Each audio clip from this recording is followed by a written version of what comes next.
So Noy, di ba nung nakaraan, sabi ko sa inyo, papakita ko sa inyo kung paano ako mag-treats dun sa mga dogs ko, yung mga food nila. So syempre bibili ako ng dog food, yan 5 kilos, top breed yan para sa mga puppies. Kasama na dun yung golden. Tapos, bumili rin ako ng gulay, kalabasa, ano to? Patatas, carrots, meron pa to eh. Basta yan, something ganyan. Tapos, ang pinaka-importante sa lahat, Noy, binibilang ko sila ng ganito. Pero sa ano lang ha, sa malalaki lang. Pero ang golden pwede na. Tapos, etong breast chicken, tinanggal ko na. Ito na yung laman niya, no? Yan, ito naman, imimix ko to dito sa gulay. So, mamaya, yan makikita nyo. Pero for now, is papakuluan ko to. Pero hindi gamit ito. Pinapakuluan ko siya dito sa uling. Yan.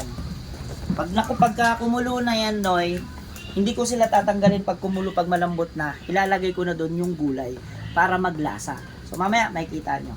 So yan, Noy, kumulo na. So hiniwalay ko na itong ulo kasi itong ulo ay para kay Bella dun sa golden at saka kay Ellie dun sa sitio namin. So ang binibigay ko dyan is mamaya papakita ko sa inyo pero ito kasi is dun sa aspin ko sa bantay sa labas. Pero hinihimayan ko pa, tinatanggalan ko pa ng laman para at least etong mga natitira na to, kasama yung gulay, ay dun naman sa dash hand tsaka Sharpei na aso. Yan, durugin ko lang to, hintayin ko lang yung gulay na kumulo, nakasalang na yung gulay. Hinahain ko na kasi sobrang lambot na yan, tignan mo. Toink, sobrang lambot na niyan. Pulgos na yan, pati yung kalabasa. So, tapos dito ko na sila lalagyan ng turmeric. Pero itong sabaw na to, hindi ko yan itatapon. Kasi after ko siyang durugin, iba pa rin talaga yung may sabaw kasi. Baka kasi inumin ni Miss Albel yung sabaw eh. Yan, so pagka ganyan, halimbawa ganyan. So durugin ko na yan sila ng ganyan. Tapos maghahalo-halo na yan sila. Hanggang sa magiging ganito yung kinalabasan. Yan, hanggang sa maging ganito na yung itsura niya. Ayan. So, durog na yung mga gulay, pati yung chicken breast kanina, durog na rin. So, ngayon, papakainin ko na sila. Pero syempre, kailangan palamigin muna natin. At eto naman yung setup niyan. 2 takal ng dog food.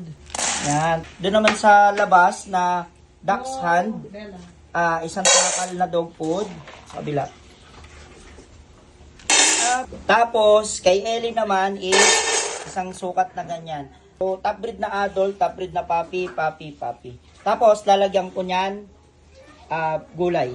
So, kay Mira naman, dun sa duck's hand natin, ko pala, ay maglalagay ako ng 2 takal neto. Doon naman sa Sharpei, gano'n din. Tapos, kay Ellie naman, dun sa sitio, nabubulol talaga ako sa So, 2 takal din with sauce. Tapos, doon naman sa Golden Retriever na kung nasa mga anak, nag-messy.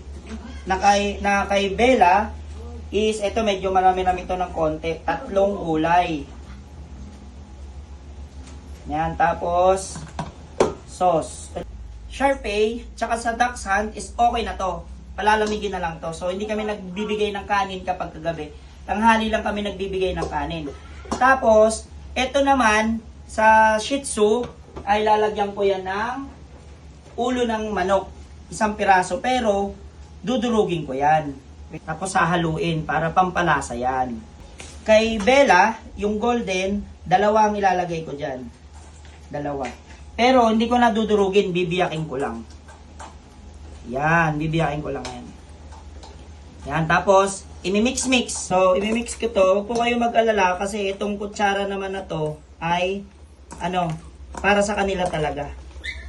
Tapos, pagka ganyan, minsan, Noy, nilalagyan ko pa yan, Noy, ng mainit na tubig. Lagyan mo ng mainit na tubig to, no?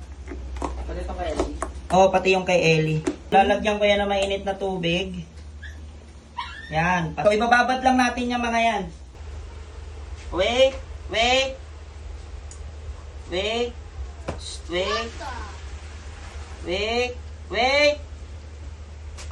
Wait lang ha. No muna, no.